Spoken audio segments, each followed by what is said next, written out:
Inti no hi ewo WhatsApp o send hi a ye be send wo link ne fefefe na wo de akọ YouTube fefefe na wa subscribe ama yen fefefefefefe o ti ase na edu baby a ye bibie phone lines no ama won so no wo de wadwen kire ayeden aba anasa wo question bi a na won so ayeden wetimi ebisa wo question no na me panel so no omayi wa no fefefefefefe ama and so no me wa guest baako jatapa de bia munim no they become a sex doctor na mo wan say e jataba in America jataba in the building net saying 2 days bi bibia boko e da obo ade ase say da so yemi adofo na say ihia bi e rade ase ene ye besua de covenant more than menu abema Elvis there be enye Elvis me ye mistake bafo enye bafo keke ya bafo na etisane bibia boko na me be watchre no hoye mu bo show ne de ekoso ana ye de radiase viewers, my cherished viewers. My cherished na nka wa na say me. My cherished viewers, Chairman TV cherished viewers. Show no ye ba epeshase. Ye ba abesua de. Enti no, don't be selfish. Share with your friend. Frɛ wadamfo, frɛ wodofo. Fanity eto okokoso. Relax on the bed. Wise the right starts. Menye late o enyasa play no ebetu ajaw. Etu jaw so a onye play foforo bi ambo. Let's talk 6 at 10 there. Only 10 p.m. flight. Into what miss flight na and they just a ochina bium. And I will be to me and I catch a flight and up. Covenant. Yeah.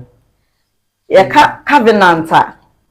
Yeah. What is covenant? Okay. That's the Chairman TV ahwefo inara. Sabre na wi amojemre ehwe ebe boa na relationship na enhanced so awale mu anase either courtship or dating. Okay. It me I find it me chia obia. Covenant na say apam. Okay. Yes, we people na kan apam. The covenant is a bond or an agreement. That's a binding commitment between two people who see themselves valuable to live together. So yeah, they can benefit. The covenant will benefit whom say who me who ade potia menya wo mu a. Me de tamochuku sama me person me who covenant. Actually, what is covenant? Yes. Yeah, that's a bound. You can't bound that. They say she share wo obi entem. Nti can apam. Say what pam you see you weave.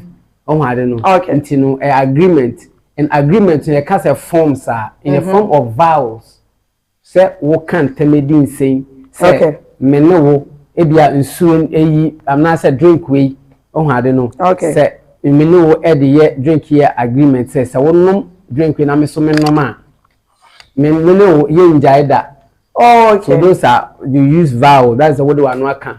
And son about the blood aspect of it. Baby them patch out. Me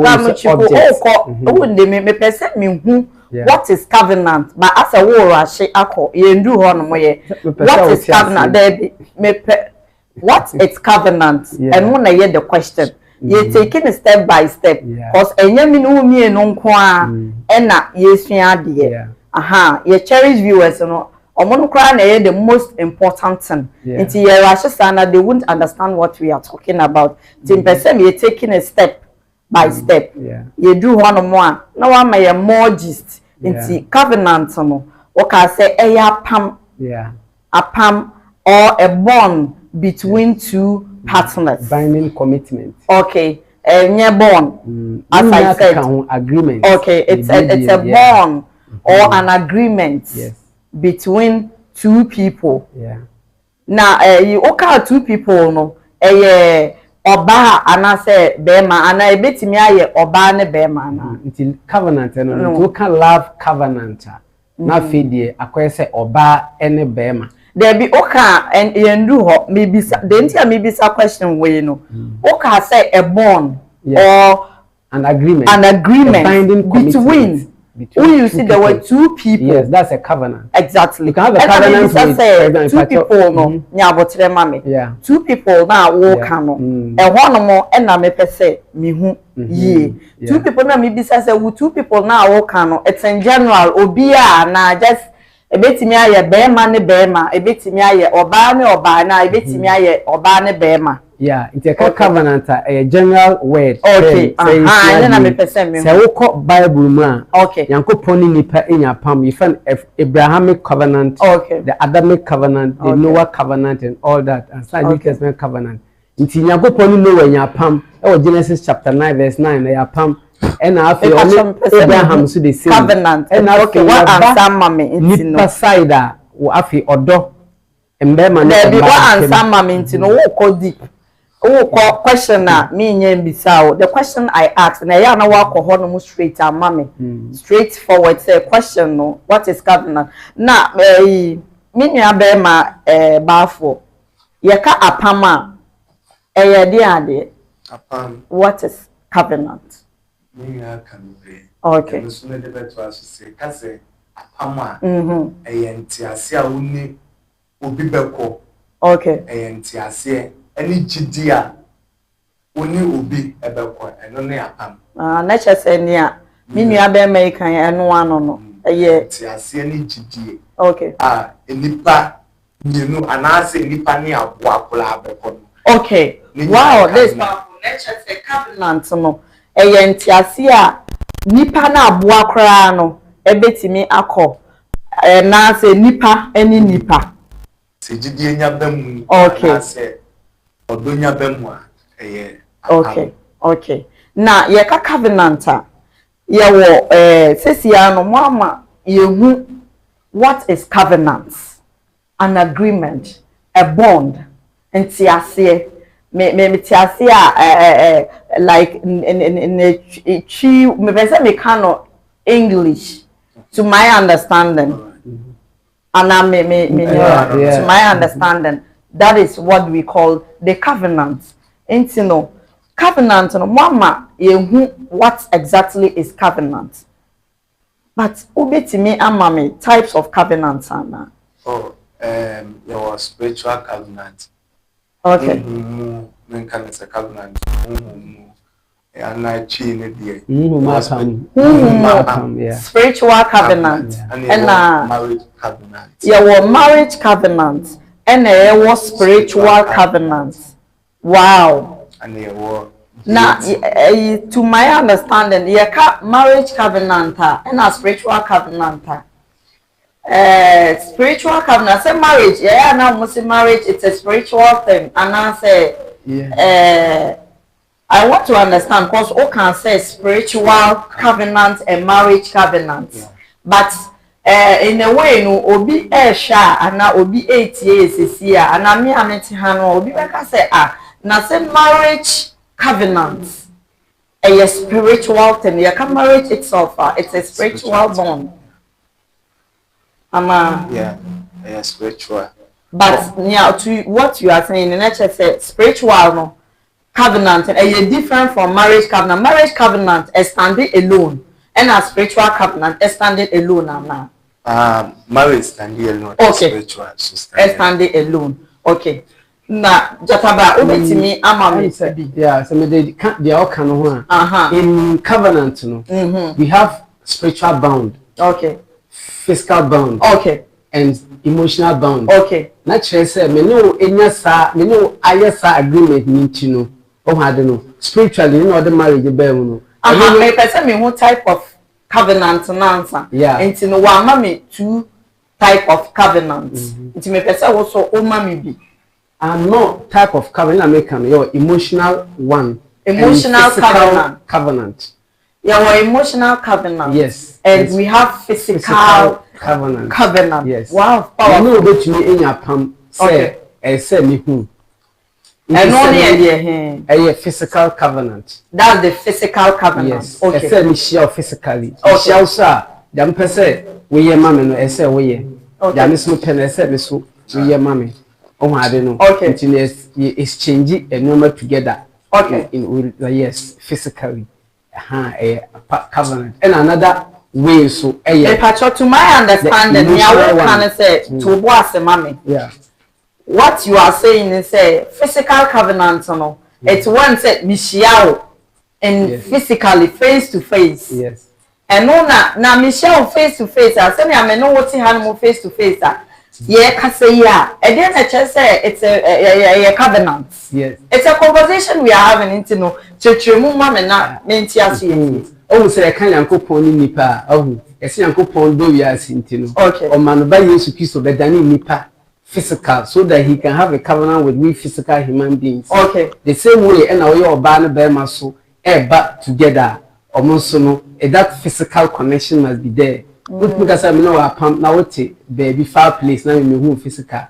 It will be terminated by a certain who physical. Now me know the away no is ye home. Na ye not just say a covenant. I have covenant with you, and I have an agreement. To my understanding, near what part and say covenant say ushiobi.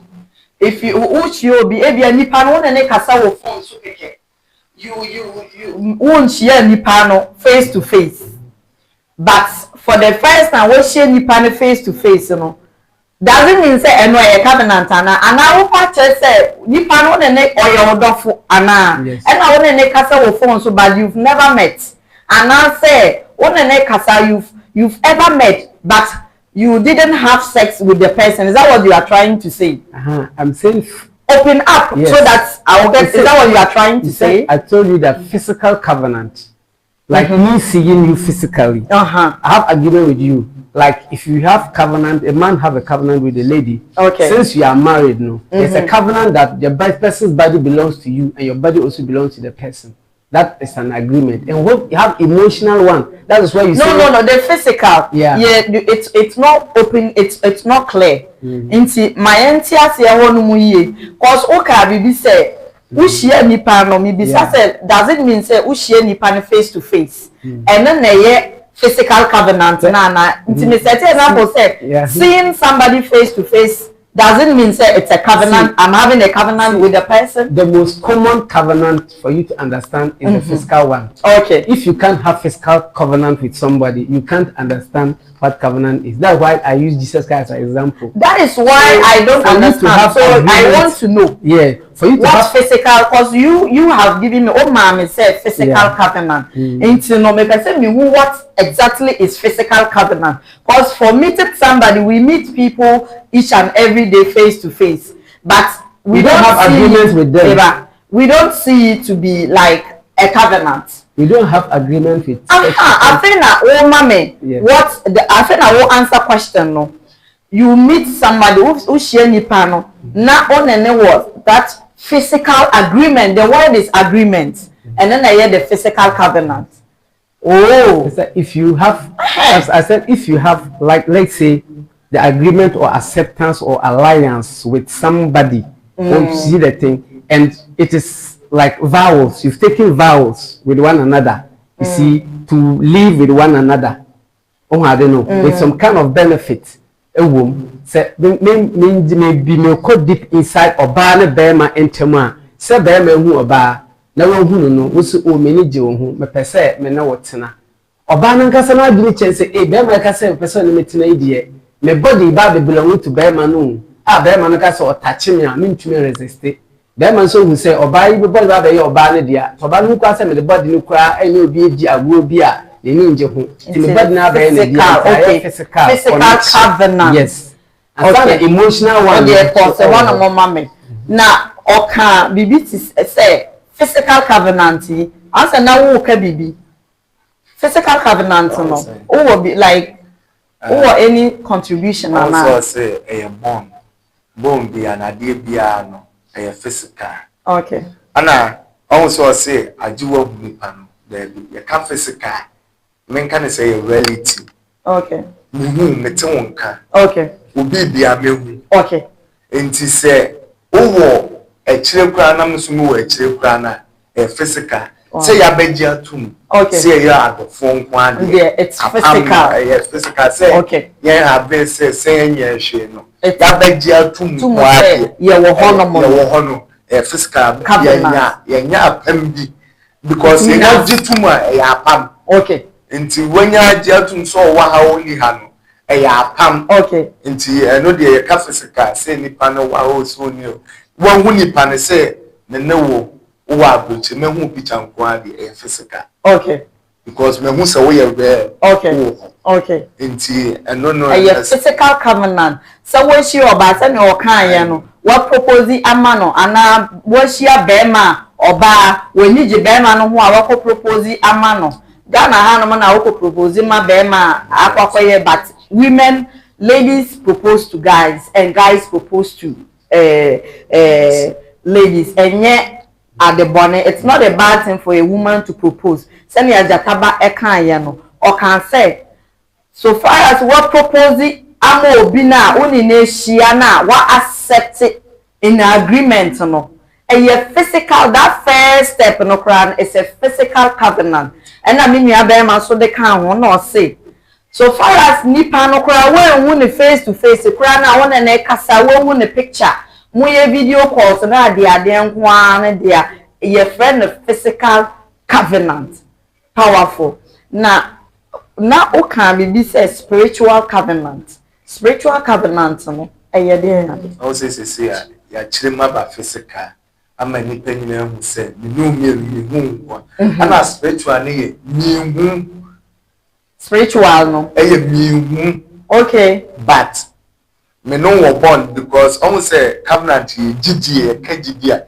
entie bia me hu jataba okay by gidi a me wo ni mu ne ade a wo ye ma me nti okay mama na ama na benya born nti ne friend born okay nti physical me hu ba me no wa benya contact okay nti na yakasa covenant na gidi like straight where they gidi ne born nti se but obi a unhu no eye den na one na akwanya born on say me kan say yem fe yankopon yezam okay yenya yehu yankopon da okay by gidi say one ne bo wi aso ne bo ye hu ban e ma ye sole okay nti say obi bo me hu ban ma me sole na me ye ya ma beji say ni pene de me ne wo born because ni pa no born bi ani ha wonti me mo me hu ban me mfa ne say e bia physical me mfa ne say ye join secret society secret society na ye join no your grandmasters and ye wo but nipa na ye worship no it is a me mfa ne say ye ban to say Illuminati they say worship Baphomet the Baphomet na ye worship no ni wo Baphomet ba ni wo ne da ba ni nyuma wo ye me it's about spirit a spiritual thing something that for when you ba wujidi sa Illuminati pyramid no nkofo ejidi yeah but omo for money sa spirit na ye fe no Illuminati no nti one ne abenya apam okay nti ano ne ye kan say spiritual semetiasie yi a ebia glass yi a esi menimu yi me worship no I believe say there is something inside the glass bibi wo glass ni mu but minim adekro memfa meni kosua we enhu adekro na ye wo glass ni mu no but mi gidie kire me say bibi wo nti no me re nyina ahye saa ade ni mu eno na ye the spiritual covenant me na anya apam ujidie na ewo mu o so no say ma obi no sa de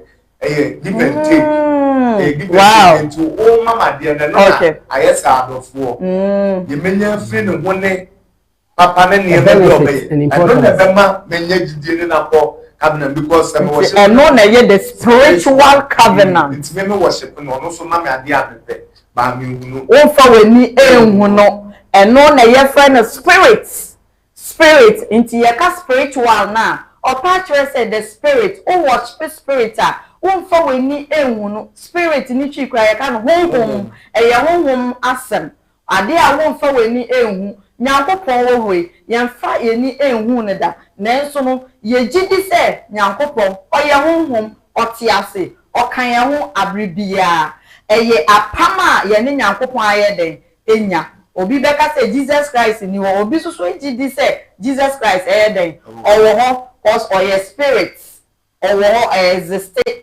obi so beka say oni ho ni nyina no eye honhom ayeden honhom asem eno ene ye friend no the spiritual covenant osum bibia ana wudi wugidie akoshe bibi mu a adekoro no kora no nyim so ye brown so ye white o wumfa weni enhu da na enso no osum no wugidi se bibi ehye ho no mo no ko ade eye spiritual covenant. Wow, databa yeah. So now come in relationship, no, one can about relationship in spiritual covenant. I don't feel to say ka obale bema me sorry. Not so for as a spiritual person. We share so no me take a vow in front of the altar. Okay. Say I'm not about illuminati and do. But tenka ye ba okay. Nka oka about relationship side no more. I'm adding to it. So love is relationship. Until a marriage is relationship. Until I don't feel you know, but no could you know so for me. It can't be seen. Let's just say one no can marriage. They about marriage. They can't about relationship in general. The spiritual aspect of yeah can't the spiritual covenant. Obano bema sorry. Na so mo koware. Na so figina omeni. Na omo take vows. Na omo eware a spiritual covenant.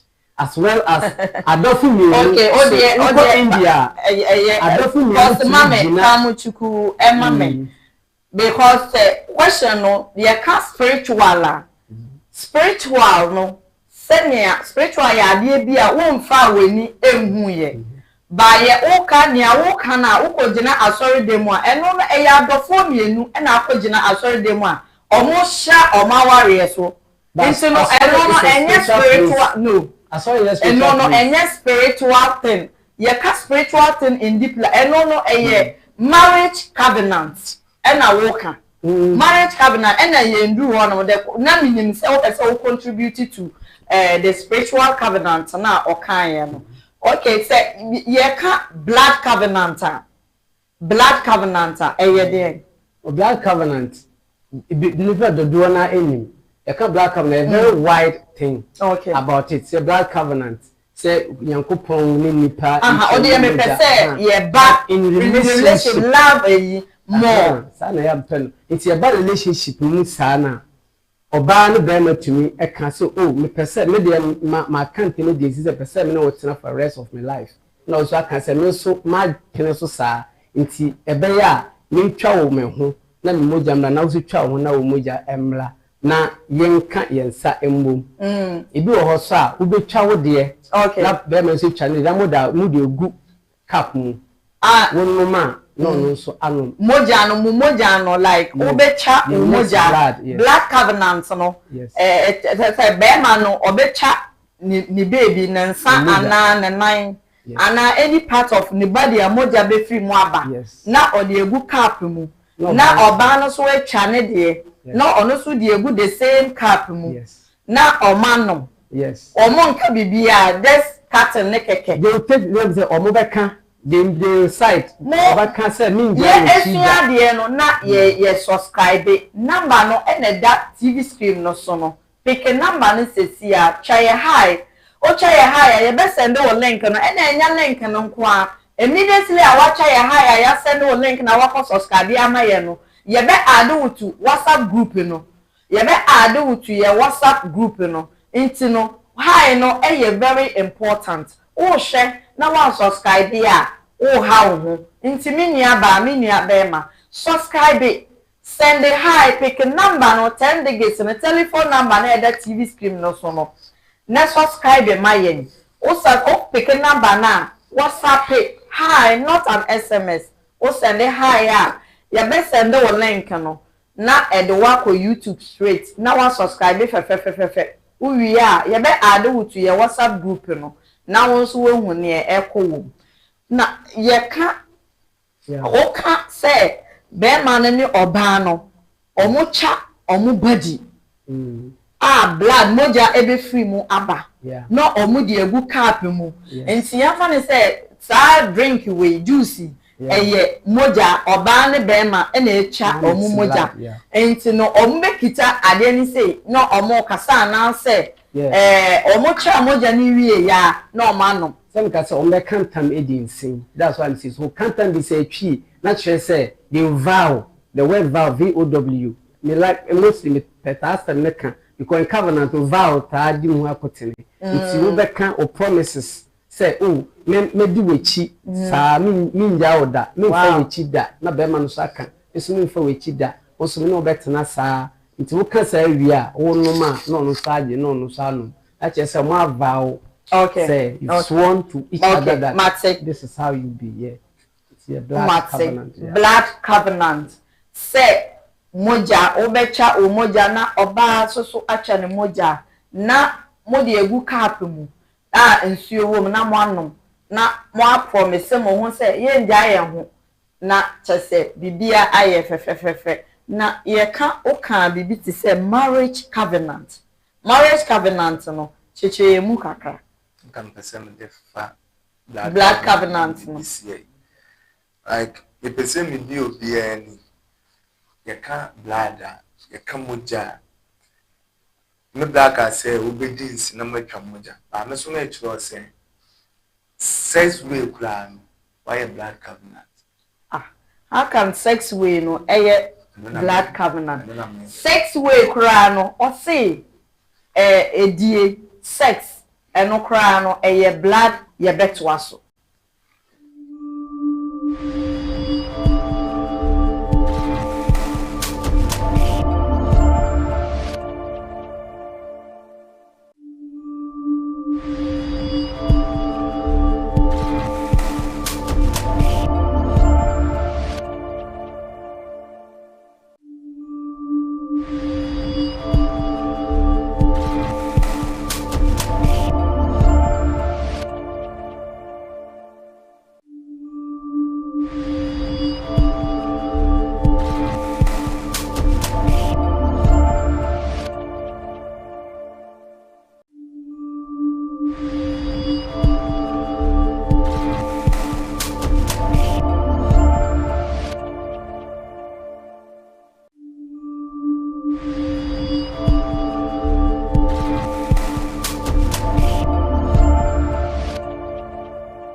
me mama kwa babiem na o can say sex edie kra no covenant blood covenant how it was I mention mo basi o say ye have sex na do baby a be me release bia your friends na your blood okay yes friends ana ye release sa de na ehon ye kwa pam ne pa sa say ye ho ba ehon ye chere promises oba no so chere promises enti say the friends ne ba na nya gu mu ayi mu genti amaya benya apam enti na hum no so mo kase say ebi obi an ani da obi akase say won no obeda edu so ho ben kasa bibi because sa ho ba no ade bi abeka bi an aya apam enti na obi wo ha oni oba bi ada oni obeda no ade bi a obeka bia no eye apam between oni oba no o kan say ma mencheche mu na yente ase yi ye mibisa ne say blood covenant ena menu abe ma jataba echirechire mu ena ono so de ne dia aba say blood covenant no enye say ucha wo baby nkoa na oba so acha ne baby nkoa na ye blood covenant eno so no o have sex with your partner krana eno so no covenant ena o chechire mu say o have sex na wo hu eba spends na efri wo mu eba na wo de gu oba no mu no kra no moja enti no covenant eni enti na omo say o have sex at that time men promise bebre men kasa bebre wo don't talk much men be promise na me de ninja woda me de me wale wo man wale wa say nya me ana oban no so no be ma ni di wo na eye wo de na ohun wo so wo ba na wo so wo kasa bebre me wo de ene a wo pe bia me ya ma me no wanya apam those words no or say enye say be ma wo ba na wo kasa bebre oba so wo ba men kasa bebre because wanya sa na wo kasa bebre a mo abenya apam cospen no eye moja e na ekwa kogu oba ni mu. Wow, beautiful yanko so asema men and American and kasa bebre ana one sex a spirit. If you talk about sex, says by a apam. Okay. And she say, oh, say, do ha, no. I wouldn't know. I have sex, I know I've been ya. Or do be a man, or do I won't want that, or do ha, so medium come here for Bob. Nameko, I took a boy and I know ya. And they do also whom they are come up. Tis I didn't in your bemwa, and Tinameka say, I'm the same trim. Sa spiritual covenant no anase en family wo dum okay e bia data batwe ni hu ne da ba hu hu ne wa pam e wo yemu nti mi hia no a pam nti sisi ana kan ya bom okay nti sex no me di bebe ya me sex no eso ye part of that covenant ni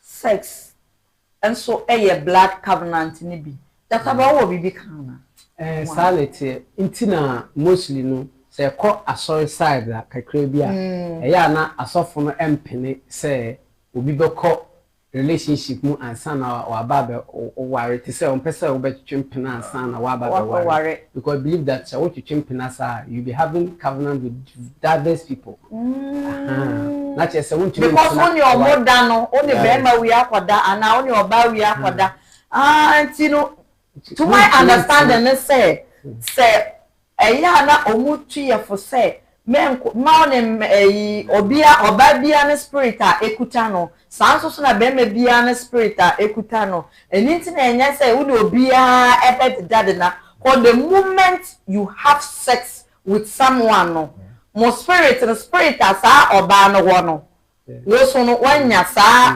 about join together okay yeah. okay and so oba no e bad spirit and na be man no bad spirit the moment one no akwada no nko ade you are also into it so why you connected to that is it because obi can be try me say like when your bema bi ukotwempena like enya oya no mo say enya oba bia na ye ne eda yes because oba bi ana bema bia na ye ne eda bema bi wo hono mo a spiritually no enkoyie omo asay no ne like oyo bi a wo de wo kobo na obi bia besay ana oba bi wo hono mo a wejuma wakoware no na wo obi bia but the moment you go into relationship with that lady no and that bear man no will be bia say sika ajapade a wo nyina no na ahwerewo to my understand say na mo pa akere ana yeah eno ka ho ena bi so ho so behavior even senipa no kwa no o live lifestyle bi na wo live a enam say wo ne na ba benya sa apartment no o lifestyle be than it so ono nti abi wo ha say o ware bi a nipa ese no nipa be sister and brother okay because that covenant no it has made them one nti no obi behavior to influence another okay say wo ye be ma wo ye emasema na oba bi ye emasema na say wo ni nya that apamna enam say that ma baba ye one in spirit nti wo so no wo betumi behave to say ono say wo mpem ma ko be begin ape wow nti no ebe influence wo behavior yo ade a onno mpo be start anom ade bi a onpe no wo be start aye because spiritually no you become bind together okay now ye can rings because ye can rings obema bi etimi ehia oba bi na wakoto ring na ode abehye oba nansa mma bebre wu omo nam kroma na omo hye ring ebi mo kra wo ho no a ono a na wakoto ring no ade ahya ne nsewu ebi so ho a be ma na ato na ode ahya ne nsa na o say promise ring yeah ni na eka apam no eho which me the ring anyway inya apam people use objects to make bound with others. Okay. A bit me ko gina insuano, a bit me ko gina baby iduase, a bit me use ring as an object.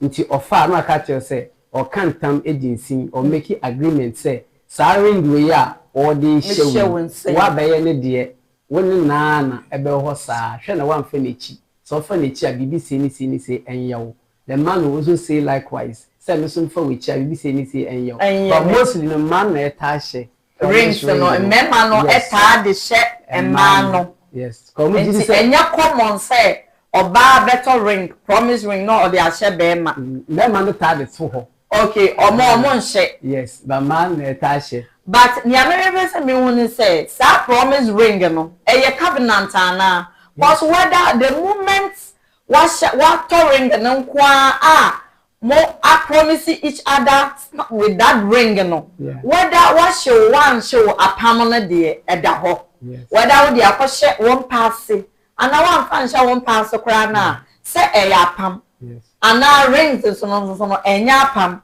obi promise obi it's nothing enya bibia e ya pam see in apam obi dey FM can vowels and we have something called seal. Until say aware forever warrior exchange of rings na so for age na wa bon paye gutu and no e ya wa me pese me hu yeah promise ring cause promise no e cause bebre hu ma bebre a obehu ana wa bodam enti no ye beka ene ye will go into deep but me pese me hu say sa promise ring no e ye covenant ana a covenant seal eno na e ya na obi na ahoma sa ahoma me hu say na me chi no I don't know if I'm correct ahoma omo de be ebe chichire omo nsa ana ana say ubehu edua tree na omo de ahoma no achichire omo de ahoma no e ko round dua no na omo kasa na oba na ekọ na omo kita na omo chichiri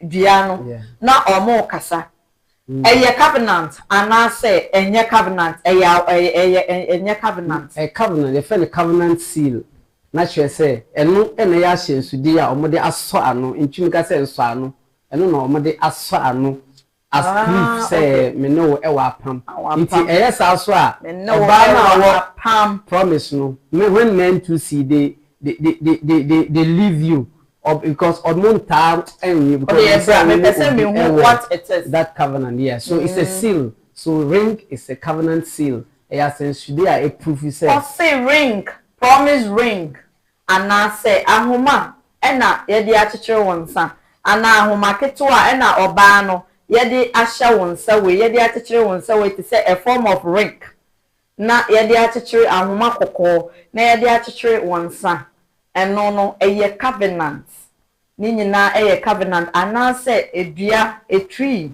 na be ma okita ahoma no ten na oba no so ekita na omo ko round the tree na omo kasa na omo de ahoma no echichere dua no so nia opatwe ni nyina say eno so no e fall under covenant na yeka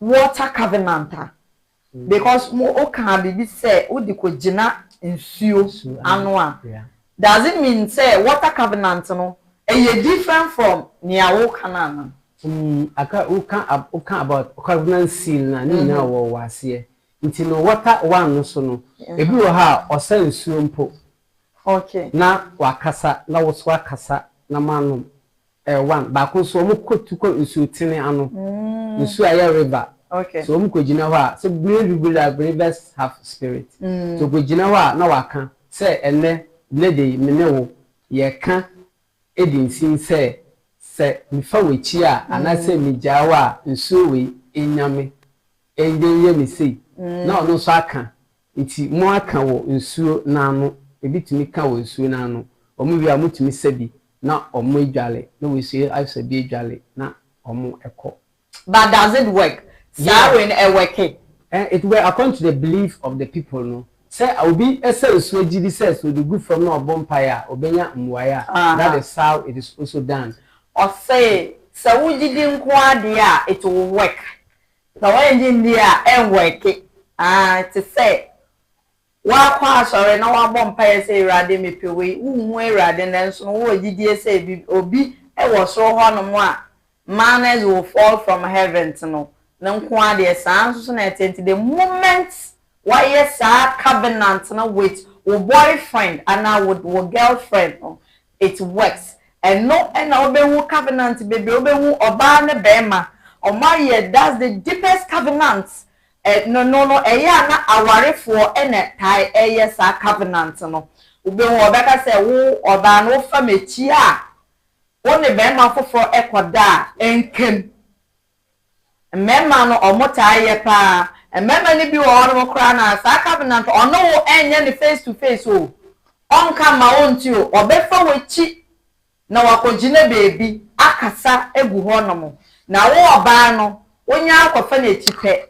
bema one na akwada no na ne kwate no aka wotwem uyi a enye yie bema no twe a entwe oba twe no ho a entwe no ho till say oba bema no ni kunu no ebaba no odinani ehu ansa na omotimi separate ebi wo ho kra na edi owuo eba cause bema no ye frɛ no na ose omma the best way ni say omobeda ho saa ewu cause bibie ni ho no mo a omobetimi aye nti eno so ye covenant na those things na ye covenant and say eno no obeka say eyeduro say wo woni obi have that thing say yes say na eyi kanu oka say sex etumi emo because in sex no nipa no hunsuo mpono a ewo no and saliva exchange ebi okwa na na no ne kiss no kwa or no kiss mpono the saliva na mo exchange mpono etumi so ekoye ebia because anytime that you exchange water from what will be in the how would go and be in the sometimes you have that kind of thing can be say emotional covenant no person can begin no I say oh that a feeling and a thinker say me family enka kisu obida until I say we may kiss the bride and those things all forms part of it say because when you need that covenant now want to move forward no konkobona no at least eja no kon anansa. But so far as I would want to be nipa na no die and that means you have that covenant also there or the saliva exchange ebekoso. And to my understanding all pastor say so emotional covenant na o kan emotional covenant na it say o kisi like you make a vow to someone say a pam to someone say me fama nu we enfan kisi kojo anakwesi wonkwa Abraham nkwa na make so na be ma no so no aka memfa manu we enko kisi akosua anase esi wonkwa Sarah ena mede manu we ebe kisi wo enti no to my understand so okokisi obi fofora se okokisi obi fofora Sarah kokisi obi fofora ebeka anase ebeye den okokisi obi fufura akwense onu so epes onu so ba benya apam ohade no ntinu mostly no ebi wo ha obi kwa efia no ne kisi kwa no etuma obi addicted to it me kai say mrebi labadi beach woman bi don ne guy nam ena guy obi de owo eto no kon ho ena papa ne ben ho no ena okisi owo no ena woman ka chen say fear neko on my man fina no na oye madam for amenyi because of all na no efe wa wana no onu no wa fina na ka chen say on fina no we emfe bibia da say onu nko a even oba point no da ko owo no dia ntina anu e wo na adwene emotionally say ba for eka about covenant no o kan bibi say when ya apam even with abwa Yes. An animal.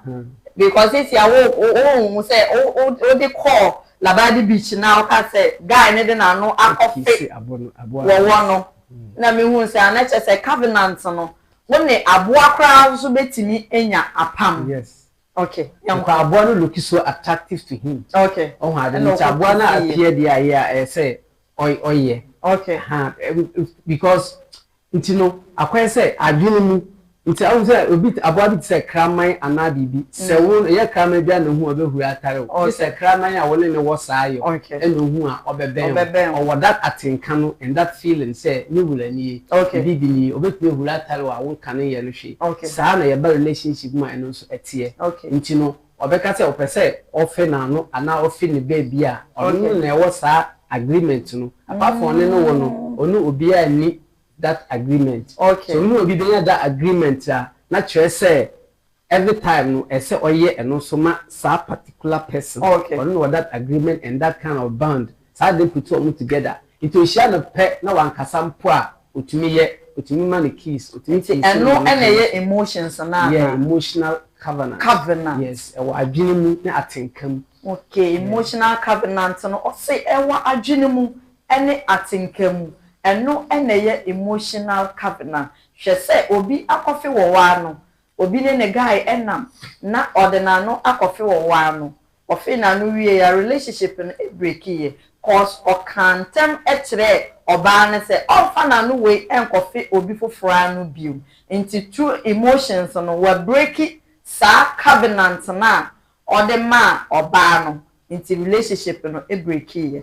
Into ye she covenant marriage covenant Diana marriage covenant marriage covenant akwa say to marry means to unite or to put two things together to join together and so when two things are put together let no one put asunder let no one divide. Okay. Until marriage covenant no akwa say nipa mienu because ebinum so ware e man for so ho so we tia ya no so e ho so ti lu ka se oba no be mako ebinum so omo dia omo eye nti no oba no be ma for example me dey example no say omo apene so say omo etna omo adno omo abobra abom omo bobra abom a pay ayi offense one thing tumutu no tumi agree no tu na agree na ma sign it mutumi sign a contract. Okay. If you are in court, okay. Need to me if you also awofo to me ebam as witnesses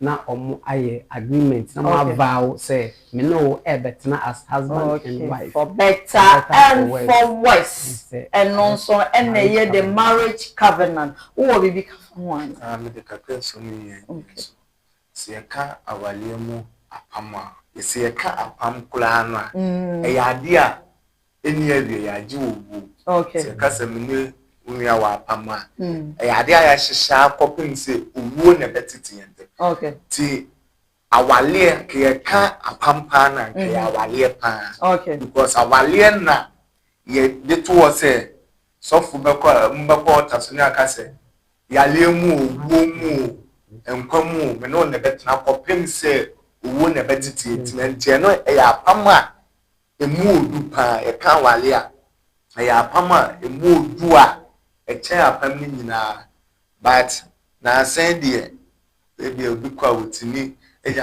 eja because of entina make say apam no ebi wo wa to say me say like me kire ne makakra me say make say wale timi gulu apam ye ne baako ye ne mienu. Okay. Apam o say apam ye ne baako ye nyanu mienu enti mene miwie aya apam ene na ya apam se e be wale adinsie mra na e twempna adinsie se me sa ko wale obi fofura se me ja miwie na me ko wale obi fofura nya apam determinate enya apam already no o apam with obi fofura Inti nia only way e no eno enya apam na emom the first person no ena one no e wo apam ena sa apam no it works it stands apam de ya afebo semni apam de e ya afebo ena apam so no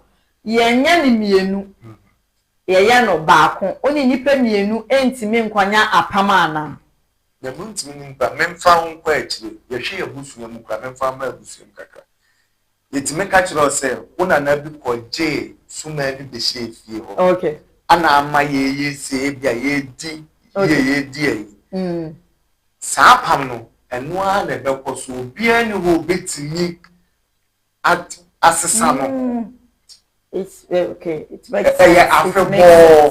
say obi betimi asesa na ye me a apam na free me because na me ne wo ipa na argument say me ble ya apam na ye no ade ne ye si ade ye moja si ade nsu si ade de say betimi atitimu a na saa de na ye wo se saa reverse apam we chiwade let's say forbidden things inside covenant. It is a intimi antitimwa, meeting will be anya pamu beam apim say. Nipanam and a yapamiti apamia babo. So bet to me, dear, I did the honor year, no.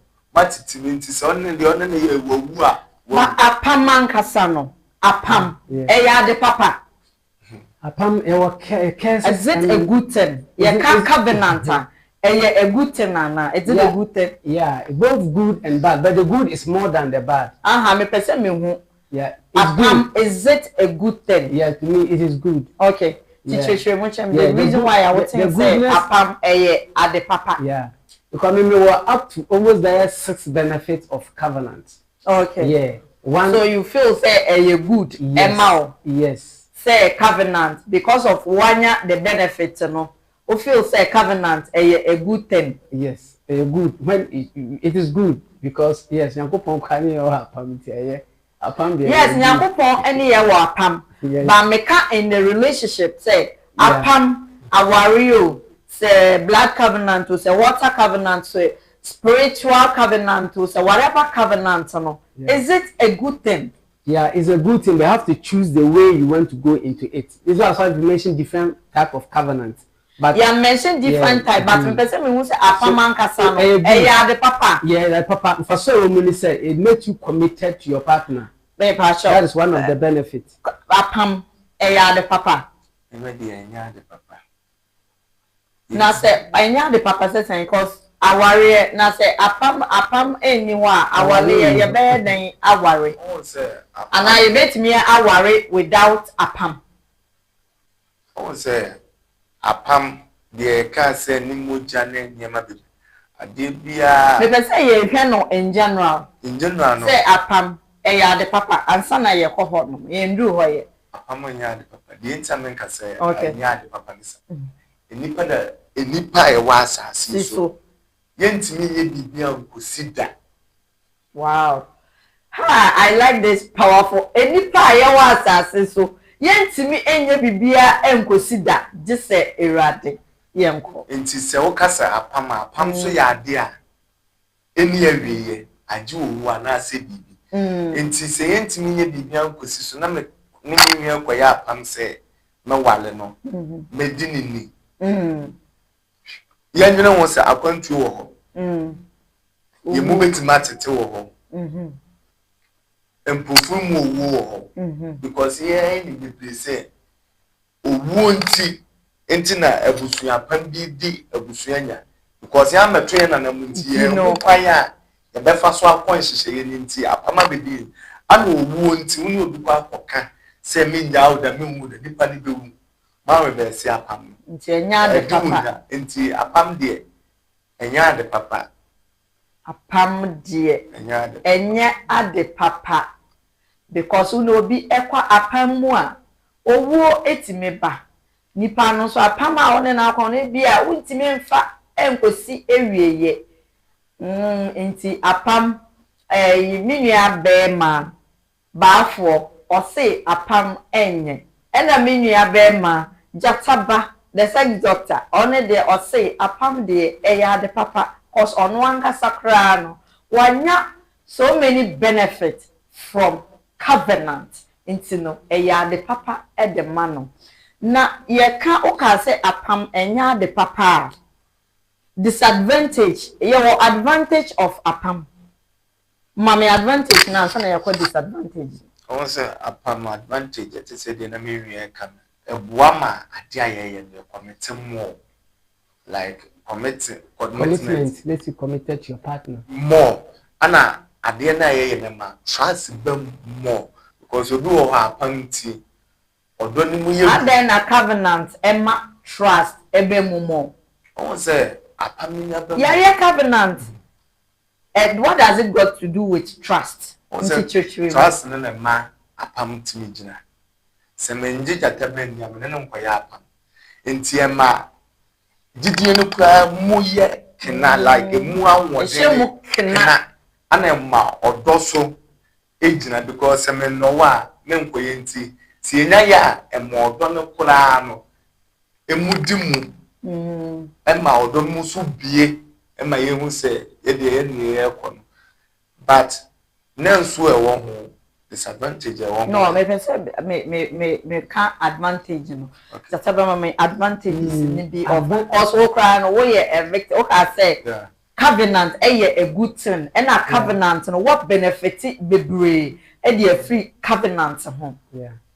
One we can say the A of it, it's A, there's capital A. A covenant makes you adorable to your partner. Okay. How makes you adorable? When you say my queen, my king. Hey. I don't know. So because my king, I be with you. There's some kind of respect and honor you give to the person. Okay. Because nipa no happiness to say or no ebenanti. I know because so all other can be as a trustworthiness. Okay. Say you honor the person and you adore the person. That's how you use those words because. We respecting it and put the person in high esteem. Okay. You see that thing. So the A, you adore the person. B2, you are bind to the person.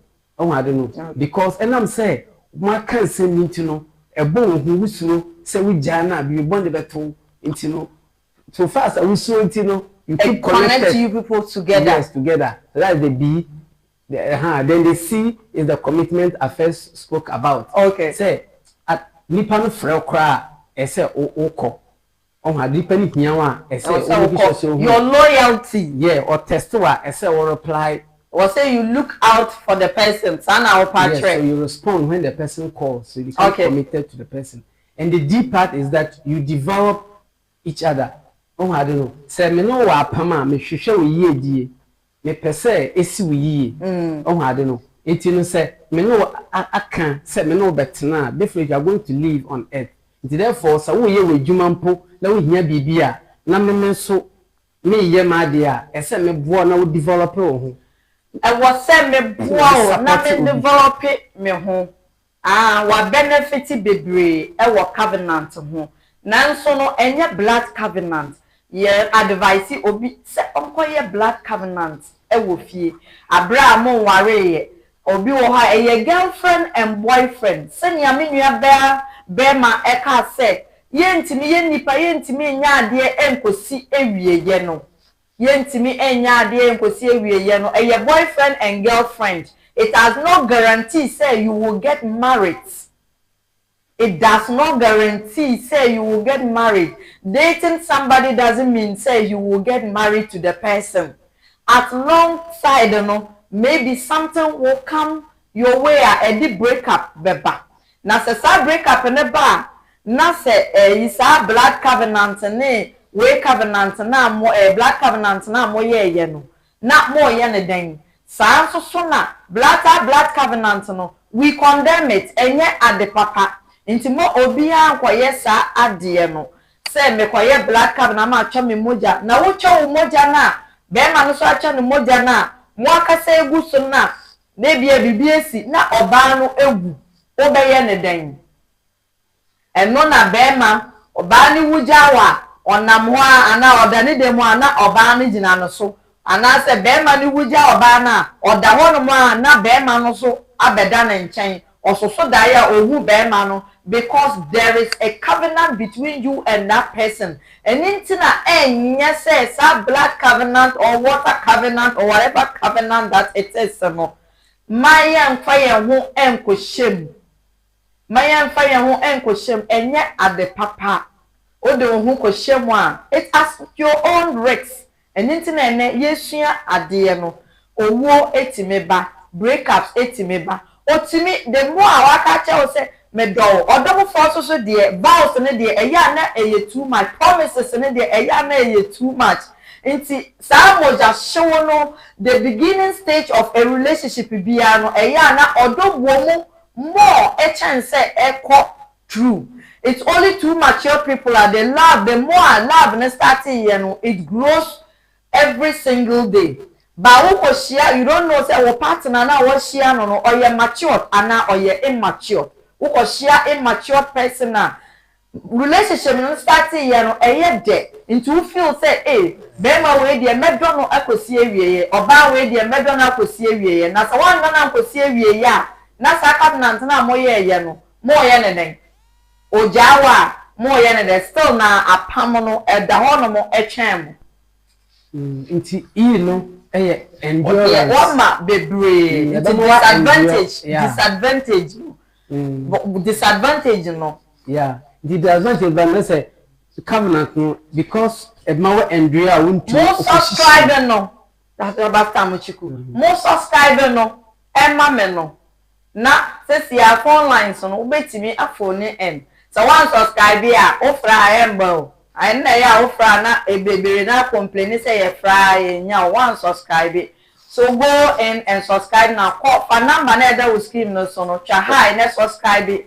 Hello, na, good morning. Fa wadwen kire e bra so wo question bi so so a obetimi afre na we bisa. Hello. Hello. Hello. Yeah, hello. Please, you people should show adult thing now. Show blue thing now. Yeah, for it as you are able to endure and follow in our opposition crowd won't teach I know so. Okay. Saran soon and disadvantage so ewo because a bit to me everyone let's say disappointed. Okay. Oh, I don't know. My ability to depression okay. and all that because what the wife you know what thing can be beyond say as me see the only me more that. Oh, I don't know. And I feel the way fail. Oh, I don't know if you are in sickness and I say what we changing our journey. It will be depressed, will be disappointed.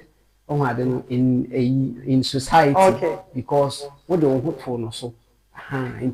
Na akwakwa yes I be okwa na etumi fail they say okay. You face failure in life or setback okay. Because we say ka wo ye bibi o ma de no e be so me afre na wo de wadwenche aba anasa wo question bi a betimi afre e be am first na wo profession ana kontu ba na bi o pese wo ye o ma de no ana obi kura person ka later no ne netena e no buy no aba be have that kind of agreement, that bond, that covenant. Okay. Because of that, when to me, NG nipa bakuni and now profession wa abandon profession na wudi nichi. If aba deja no, there's setback in your life. Hello. Profession when to pursue. Hello. Hello. Hello. Yes, hello. Asha udini baby a okasa free. If I try one frame about the photo, the field of war. Okay, please let's hear you out. Wow for crew.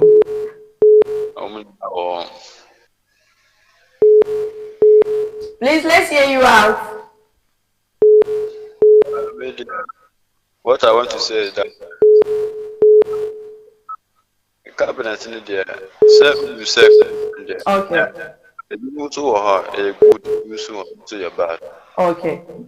Yeah, me a Muslim. Muslim okay. For the cabinet from Mokan, yeah. Okay. Cabinet. Yeah, that's it, baby. Yeah. Into no sanity. Into disappointment and a setback na di nara ewom. Okay. And you become a slave also to your partner or to use you for the open because of when na aye agreement when you be accord to be or two cry no two. Hello. Hello.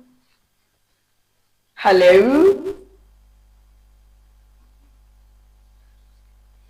So you become a slave. Okay. Hello. Good evening, my love. What do you need, baby? I will cast free.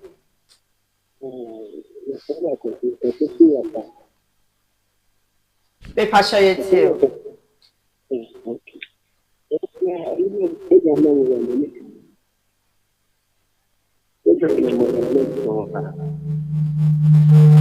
Passion lower TV set no lower volume no. Hello.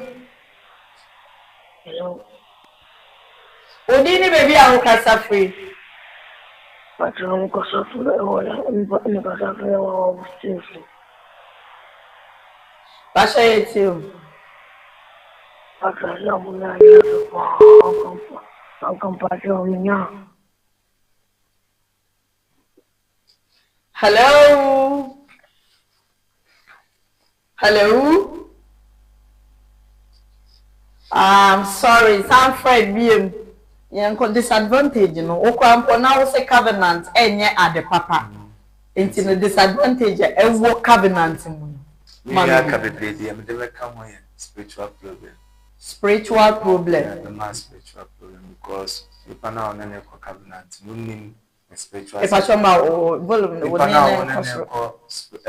covenant. Hello. Hello. Good evening, my love. Your name and where you are calling from?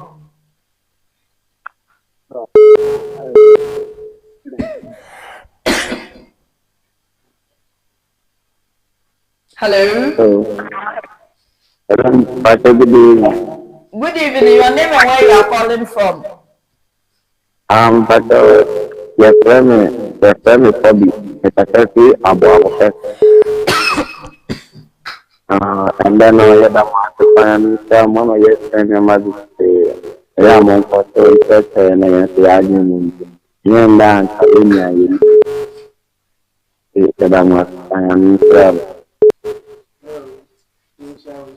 okay, the American.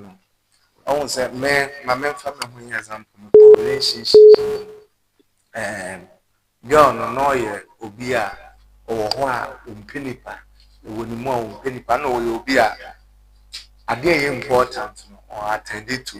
And I'm assuming Nipabian music industry. And then they have their sex in them, and then they have their name. And myself, soon, a better man. Actually, I saw the crown. Hello.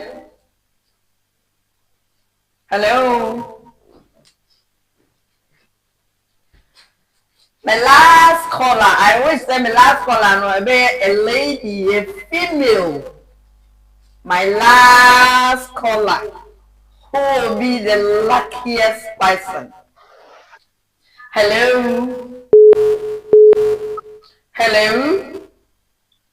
Yeah. Pasha Odini baby I walk as free. Please, if you come back to that number. From one, okay, let's hear you out.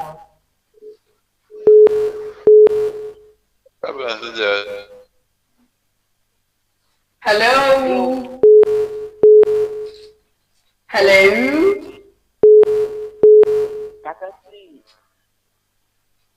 Good evening, my dear. Your name and where you are calling from?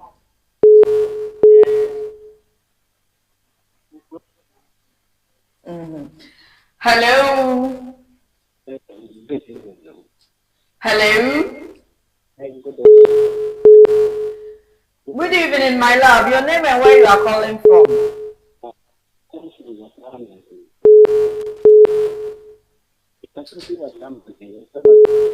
Please speak a bit louder. I can't hear you.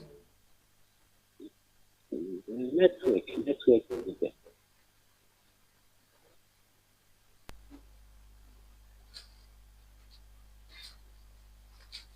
Ye breno ayetia ochna ye bohana mo ntino ochna obetimi abomo questions na no ochna ye betmasia na wode aba nti na o kan say disadvantage no etimi the spiritual eba problem eba etimi the nkomo no aye de enso me breno ayetia.